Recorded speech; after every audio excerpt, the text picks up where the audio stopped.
Además de la corrupción campante, ha sido este gobierno marcado por todas estas huidas, por todas estas desapariciones. Bien podría llamarse el gobierno de los prófugos, tal como lo señala Marco Vázquez y Jimmy Rodríguez en un reportaje. Vamos con la nota. Todos los prófugos del señor presidente. Vengo con las manos limpias. Vengo con las manos limpias. Al gobierno de las crisis perpetuas de los funcionarios ineptos, de los ministros corruptos, sumamos también el gobierno de los prófugos. La diferencia de esta gestión. No nos van a ver a nosotros enlodados en actos de corrupción, jamás lo van a ver. Y espero de que hagamos la diferencia en esta gestión. El gobierno de Pedro Castillo ya marcó la diferencia. El Estado nos falló, se dejó invadir por la corrupción.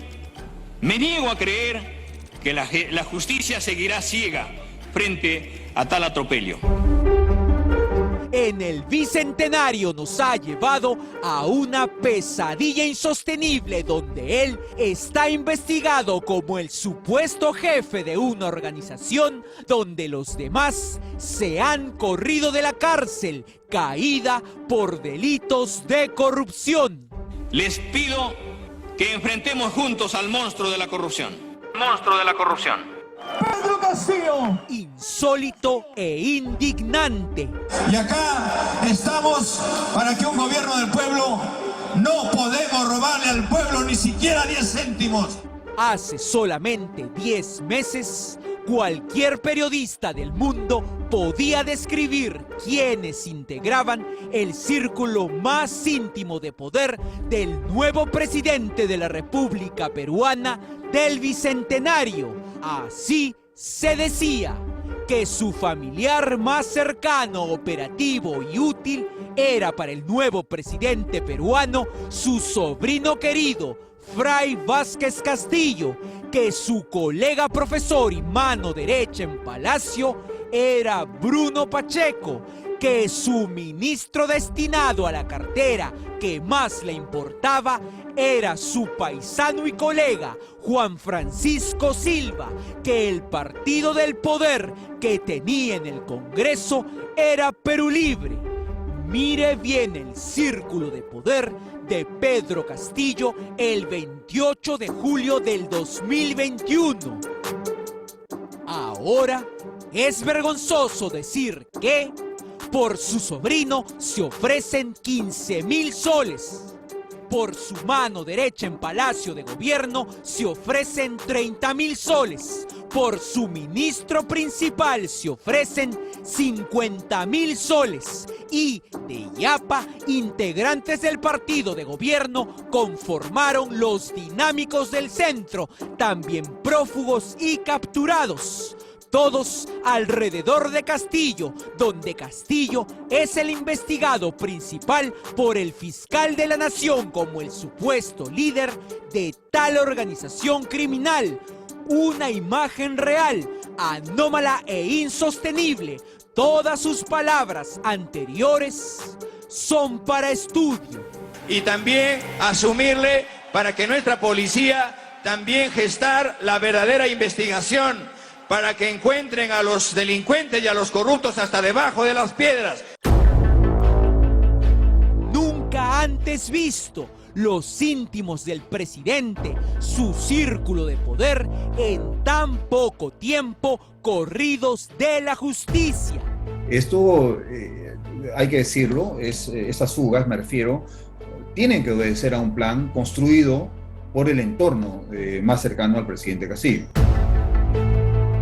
No se puede entender aisladamente, de manera separada, la huida del secretario general de Palacio, del sobrino más cercano a Pedro Castillo y del ministro amado y más solventado por Castillo, Juan Silva. No podemos aislarlos. No se puede interpretar estos hechos de fuga de manera aislada y como producto del azar. Son el resultado de acciones y operaciones bien planificadas que tienen un propósito, que es proteger a Castillo, y así también Castillo vuelve a repetir el patrón, o sea, se rodea de personajes supuestamente de gran confianza para él y con los cuales pretende generar un escenario de impunidad. El hecho de un círculo íntimo, prófugo y por lo tanto impune. Pero optan por desafiar de la manera más artera al sistema de justicia. De un presidente de la República ya es un evento de corrupción estudiado en el mundo y ya tiene una conclusión. Lo que queda claro es de que estamos ante una criminalidad organizada del más alto nivel. Y esto no lo digo yo. Uno puede leer los documentos de Mérida, que son un desarrollo de la Convención de la Lucha contra la Corrupción de Naciones Unidas y también la que tenemos en la OEA. Allí se dice que hay una corrupción al más alto nivel y generalizada cuando los más altos funcionarios de un país están cometiendo actos que pueden calificar como delitos. Y que este entorno de personas, estas personas estén en el entorno del presidente de la República es aún mucho más grave, muy grave por las propias acciones del entorno presidencial que ponen en cuestión cada día de manera más agravada, más aguda, la situación jurídica y política del presidente y que lejos de protegerlo simplemente lo están empujando al abismo.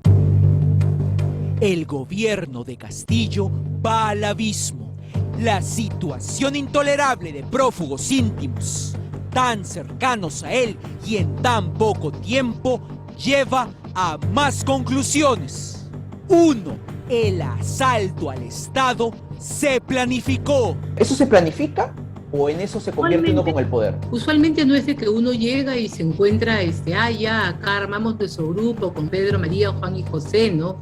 Usualmente hay una actividad de planificación y de ver de qué te vas a hacer en cargo tú, que es de que hay prototipos de utilización de las estructuras de poder para aprovecharse de él, que están bastante reseñadas en los documentos de Mérida y otros instrumentos. Se advierte, si se corroboran por supuesto, que acá hubo un plan incluso previo a la asunción formal del gobierno del señor Castillo, dirigido a tratar de aprovecharse al máximo de los recursos públicos y por supuesto atacando las áreas del Estado más vulnerables. Me refiero a los ministerios de Transportes y Comunicaciones, el Ministerio de Vivienda, el sector salud.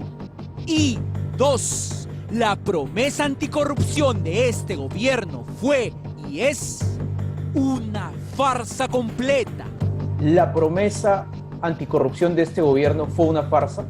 Considero que sí.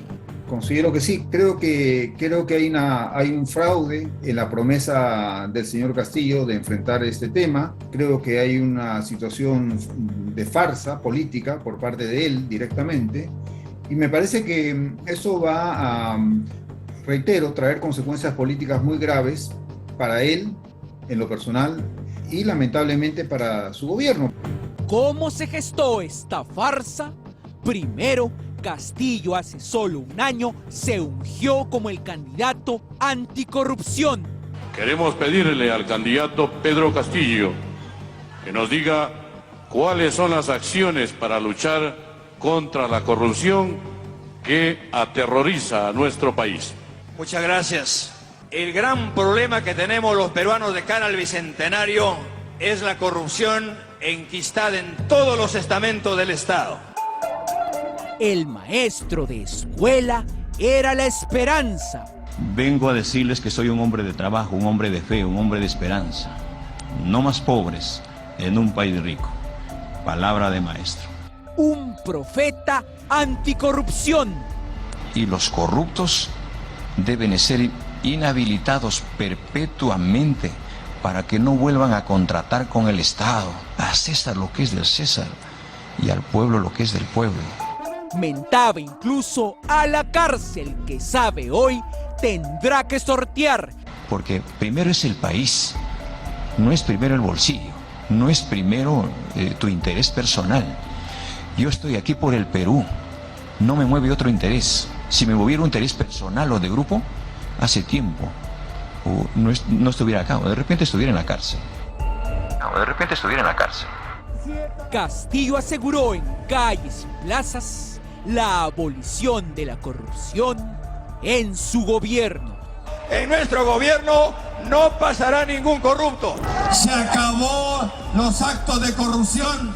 Al corrupto hay que decirle por su nombre que es corrupto. Al maestro hay que decirle que es maestro. Para el fin de la era de la corrupción, llegaba él. Por eso es necesario que a la corrupción hay que barrer como se barren las escaleras, de arriba hacia abajo. Y para eso estamos acá. Hoy está demostrado por un audio que su gobierno practicó un lavallato sin Odebrecht, un club de la construcción sin las conocidas, a saber, entregar obras de provías del MTC, su ministerio, por coimas de 100 grandes. Hoy sus propias palabras se vuelcan contra él y su gobierno. El caso Lavajato es un baldón que nos perseguirá por mucho tiempo. Y un corrupto no puede hablar de corrupción. Es como soltar a un chivo que vaya a cuidar un jardín. ¿No les suena a ustedes que para hablar de corrupción tienes que tener una pizca de moral? Con todos los fugados, ¿cómo acabará su historia? Lo que ocurra con Castillo como presidente no va a surgir del Congreso y tampoco, por supuesto, se va a esperar una sentencia condenatoria que va a venir, si viene, en 3 o 4 años. Esto va a surgir de la progresiva revelación de información en el marco de la investigación que realiza el fiscal de la Nación. Y se va a llegar a una situación insostenible donde el señor Castillo no va a tener otra opción que renunciar. Yo creo que eso va a ser el escenario. El presidente Castillo encabeza un gobierno anómalo. Ha puesto varios récords infames en 10 meses y no acepta el clamor por su renuncia. Desde la campaña electoral hemos levantado la bandera de la lucha contra la corrupción y no podemos defraudar. A pesar que sus prófugos, que se fugan en la cara de la policía, no aparecerán ni serán bien buscados, no podrá evitar la ley de la gravedad de sus propios actos. La corrupción es un gran problema en mi país y tenemos corruptos hasta para exportar.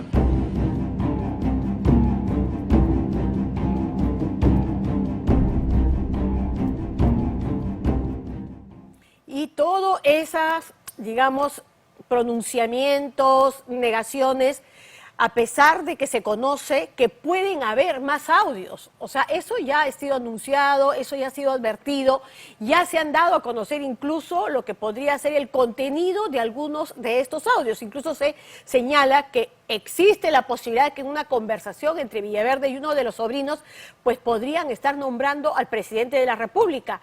Eso es uno de los anuncios que se han estado haciendo. Pero mientras todos estamos preocupados, todos estamos padeciendo las negaciones y también aumentos en el costo de vida, pues el presidente simplemente se hace de la vista gorda. Y